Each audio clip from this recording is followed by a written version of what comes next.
আসসালামু আলাইকুম। প্রিয় দর্শক, আওয়ামী লীগকে নিষিদ্ধ করার বিষয়টি এখন বেশ জোরে সোরে আলোচিত হচ্ছে।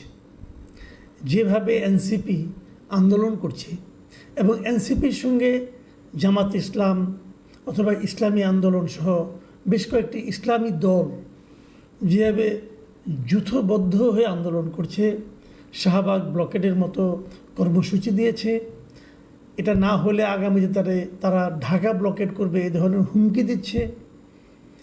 এসব ঘটনার প্রেক্ষিতে মনে করা যায় হয়তো আওয়ামী লীগ নিষিদ্ধের ব্যাপারে সরকার চিন্তাভাবনা করবে অথবা নিষিদ্ধ করেই দিবে। এরই মধ্যে সরকারের একজন উপদেষ্টা সরাসরি লিখেছেন ফেসবুকে, সোশ্যাল মিডিয়ায়, যে আওয়ামী লীগের অঙ্গ সংগঠন যেটা আছে যুবলীগ এবং স্বেচ্ছাসেবক লীগ, সেগুলো দু একদিনের মধ্যে নিষিদ্ধ হয়ে যাবে বলে উনি একটা ধারণা দিয়েছেন।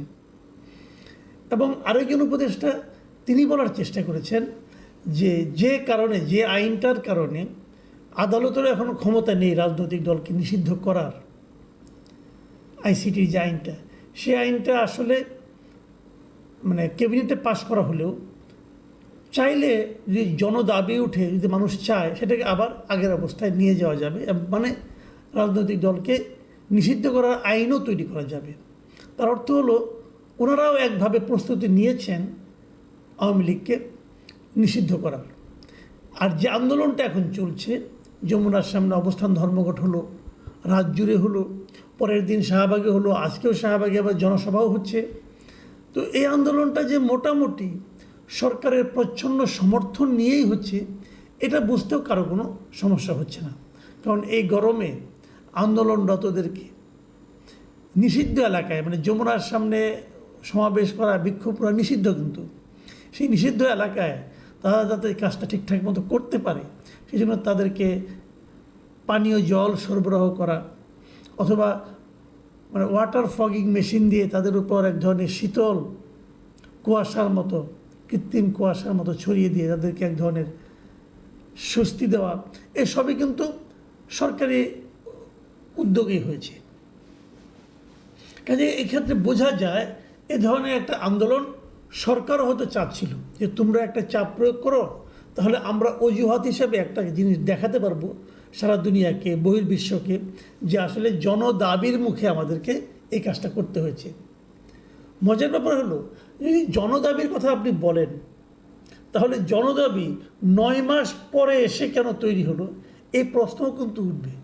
সেই প্রশ্নের জবাবটা আপনারা কী দিবেন, আমার ধারণা সেই উত্তরটাও একটু বানিয়ে নেওয়া উচিত। কারণ সেই প্রশ্নের উত্তর খুব কিন্তু সহজ হবে না। কারণ সরকারের প্রেস উইংকেও দেখলাম, তারাও কিন্তু যে বক্তব্য দিলেন এই আওয়ামী লীগের নিষিদ্ধের ব্যাপারে, এতে কিন্তু এক ধরনের যারা নিষিদ্ধ চান তারা খুশি হয়েছেন। একটা প্রশ্ন কিন্তু উঠবে, সেটা হলো, যদি আপনি নিষিদ্ধই করবেন, তাহলে বিভিন্ন সময় প্রধান উপদেষ্টা যে বিভিন্ন আন্তর্জাতিক মিডিয়াকে বলেছেন যে তার সরকারের কোনো রকম পরিকল্পনা নেই আওয়ামী লীগকে অথবা কোনো রাজনৈতিক দলকে নিষিদ্ধ করার, সেই বক্তব্যটা উনি আবার কীভাবে গিলবেন? কারণ ওটা তো তিনি প্রকাশ করে ফেলেছেন, এখন তো এটাকে গিলতে হবে। গিলবেন কীভাবে, এটা নিয়ে ওনাকে নানা রকম গবেষণাও কিন্তু করতে হবে। আমার কেন যেন মনে হয় যে প্রধান উপদেষ্টা এবং অন্যান্য উপদেষ্টাদের চিন্তা ভাবনা হয়তো একভাবে প্রবাহিত হচ্ছে না। প্রধান উপদেষ্টা হয়তো বা চান যে নিষিদ্ধ না করার ক্ষেত্রে, কারণ ওনাকে তো পশ্চিমা বিশ্বের কাছে ওনাকে এক ধরনের জবাব দিয়ে করতে হবে, কি বলবেন উনি। আমার ধারণা এই জন্য উনি হয়তো চান না যে আওয়ামী লীগকে নিষিদ্ধ করা হোক, কিন্তু ওনার উপদেষ্টাদের মধ্যে কারো কারো মনে হয় প্রবল আগ্রহ। আবার আরেকটা গ্রুপ থাকতে পারে উপদেষ্টাদের মধ্যে যারা নিষিদ্ধ হোক বা না হোক এটা নিয়ে তাদের কোনো মাথা ব্যথা নাই। তাদের মাথা ব্যথা হলো এই নিষিদ্ধের দাবিটাকে কেন্দ্র করে একটা হচপচ লাগুক, তারা এটা চায়। কারণ হচপচ লাগলেই এই সরকারের আয়ু মেয়াদ আরও দীর্ঘায়িত হবে। যত দীর্ঘায়িত হবে তত তাদের মজা, তত তাদের আয় ইনকাম বাড়বে, হতে পারে, আমি জানি না। আমার কেন যেন মনে হয় ওইটাও একটা চিন্তা আছে।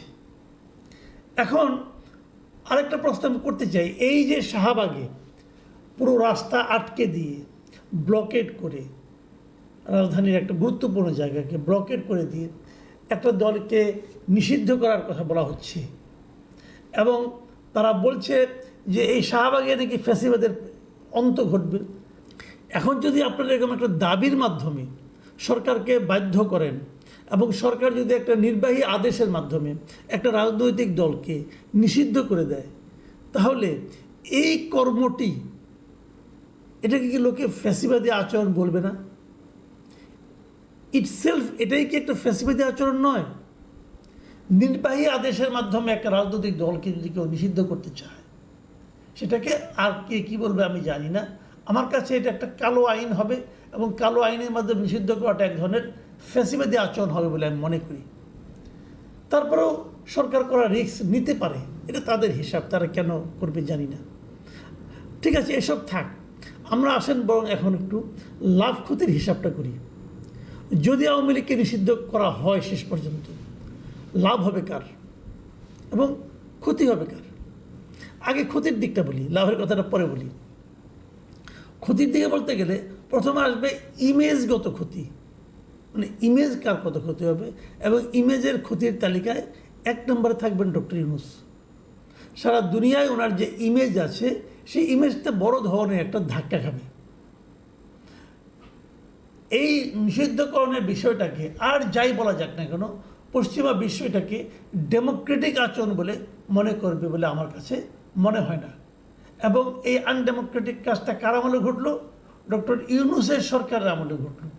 এই জিনিসটা ডক্টর ইউনূস কখনোই সারা দুনিয়ার কাছে এক্সপ্লেন করতে পারবেন না। আপনি যেভাবেই করুন সেটা গ্রহণযোগ্য হবে না।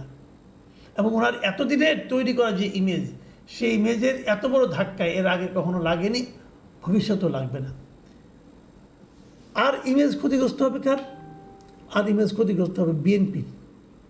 বিএনপির এই কারণে যে বিএনপি একটা পলিটিক্যাল পার্টি, বিএনপি সারা সময় বলে এসেছে যে তারা রাজনৈতিক দলের নিষিদ্ধের পক্ষে না। আমি আজকেও শুনলাম ওনাদের মহাসচিব বলেছেন যে রাজনৈতিক দলকে নিষিদ্ধ করার জন্য আমরা কে? এটা তো নিষিদ্ধ করলে জনগণ করবে। কিন্তু তারা থাকতেও যদি নিষিদ্ধটা হয়ে যায় এবং তারা যদি কোনো ভূমিকা রাখতে পারে নাই, এই দায়টাও আলটিমেটলি কিন্তু বিএনপির উপর চাপবে। আর ইমেজের দিক যদি আমরা চিন্তা করি, এটার যারা উদ্যোক্তা এনসিপি, তাদের কিছু হবে না। তাদের কিছু হবে না এই কারণে, তবে তো আসলে কোনো ইমেজই তৈরি হয় না এই পর্যন্ত। ইমেজ তৈরি হওয়ার আগেই তারা তো এই সমস্ত বিভিন্ন কর্মকাণ্ডের মাধ্যমে নিজেদের অবস্থান প্রায় জিরো করে ফেলেছে। কিন্তু জনসমর্থনের কথা যদি বিবেচনা করি, এই নতুন পার্টি মানে এনসিপির জনসমর্থন কমতে কমতে এমন একটা জায়গায় এসে পৌঁছেছে, এখন আসলে তাদের এ ধরনের একটা আন্দোলন করা ছাড়া আর কোনো উপায় ছিল না। তারা তাদের গায়ে যে কিংস পার্টির তকমা লেগে আছে, তারা এখান থেকে বেরোতে পারছিল না। এবং সেই তকমাটাকে খোলার জন্য, ঝেড়ে ফেলার জন্য তারা এখন সরকার বিরোধী একটা চাপ দিচ্ছে যে আওয়ামী লীগকে নিষিদ্ধ করতে হবে। এবং যদি তারা এটা জয়ই হয়, তারা হয়তো বলতে পারবে যে আমরা আন্দোলন করে এটা জয় করে এনেছি। কিন্তু এই জয়ে তাদের আসলে তেমন কোনো লাভ হবে বলে আমার কাছে মনে হয় না। কারণ তাদের ইমেজও ক্ষতিগ্রস্ত হবে না, অত লাভজনক হবে না। দ্বিতীয় কথা হলো, তাদের ভোটও বাড়বে না। আওয়ামী লীগ যদি নিষিদ্ধ হয়, তাহলে সেই আওয়ামী লীগের নিষিদ্ধ হলে আওয়ামী লীগের যে ভোটগুলো আছে, সেই ভোটগুলো কি এনসিপি পাবে? তা তো পাবে না। কারণ তারা তো মনে করবে তাদের দলকে নিষিদ্ধ করছে এই এনসিপি, তারা এনসিপিকে ভোট দেবে কেন? তারা তো জামাতকে ভোট আগেও দেবে না। তাহলে এই ভোটগুলি কিন্তু আলটিমেটলি বিএনপির দিকে যাবে। কাজে এনসিপির তেমন কোনো লাভ হবে বলে আমার কাছে মনে হয় না। সবচেয়ে বেশি লাভ হবে কার? সবচেয়ে বেশি লাভ হবে খোদ আওয়ামী লীগের। হ্যাঁ, আমি ঠিকই বলছি, আপনারা আবার শুনুন যে যদি আওয়ামী লীগকে নির্বাহী আদেশে নিষিদ্ধ করা হয়, তাহলে সবচেয়ে লাভবান হবে আওয়ামী লীগ।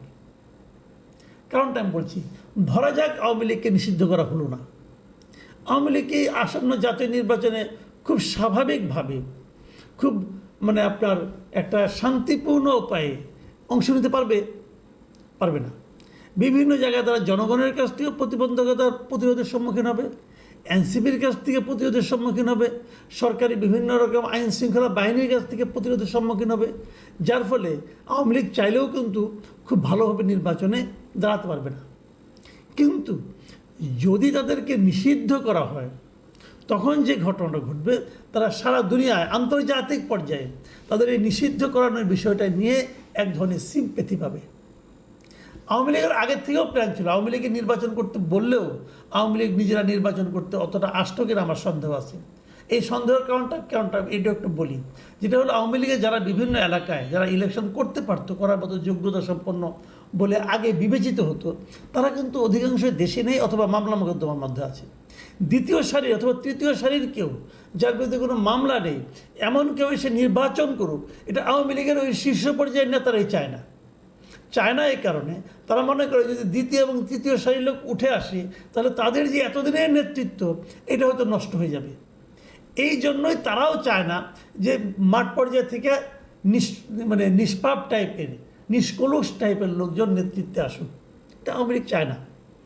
যে কারণে এবার নির্বাচন করতে দিলেও তারা কিন্তু আসতেও না, করতেও না, তাদের সেই পরবর্তী নির্বাচনের জন্য ওয়েট করতে হতো। কিন্তু তাদের এটা যদি সরকারের পক্ষ থেকে করে দেওয়া হয় যে আওয়ামী লীগকে নিষিদ্ধ করে দিলাম, তাহলে তো আওয়ামী লীগের আরও লাভ। কারণ দেশে এবং বিদেশে, আন্তর্জাতিক পর্যায়ে এবং দেশের জনগণের মধ্যে তাদের দলের প্রতি মানুষের সহানুভূতি বাড়বে বই কমবে না। এটা আওয়ামী লীগের একটা লাভ হবে এবং আওয়ামী লীগের পক্ষে আগামীতে আরও শক্তি নিয়ে ফিরে আসার একটা সম্ভাবনা তৈরি হবে। যারা মনে করতেছেন যে আওয়ামী লীগকে নিষিদ্ধ করে দিলাম, আওয়ামী লীগের আর কাউকে খুঁজে পাওয়া যাবে না, বিষয়টা এত সহজ না। জামাতের মতো একটি ছোট দল তুলনামূলকভাবে আওয়ামী লীগের তুলনায়, সেই ছোট দলকে আওয়ামী লীগ নিষিদ্ধ করেও কিন্তু জামাতের ক্ষতির চেয়ে লাভই বেশি করে দিয়েছিল। জামাত এখন মোটামুটি কিন্তু আগের চেয়ে অনেক বেশি শক্তি নিয়ে আবির্ভূত হয়েছে। কেন? কারণ তারা গত সময়টা প্রায় নিষিদ্ধ ছিল, শেষ দিকে অফিসিয়ালি নিষিদ্ধ হয়েছিল। কাজে নিষিদ্ধ কোনো সমাধান যে নয় এটা আবার প্রমাণিত হবে। যাই হোক, আমরা এখন দেখি আগামী দিনগুলোতে কী হয়। আমার তো ধারণা 2-1 দিনের মধ্যে কিছু একটা জানতে পারবো। আর লাভ ক্ষতির হিসাবটা এটা একান্তই আমার। প্রিয় দর্শক, আপনাদের এই হিসাবটা কেমন লাগলো আপনারা লিখে জানাতে পারেন। পরবর্তী সময় আবার কথা হবে। ভালো থাকবেন। আল্লাহ হাফেজ।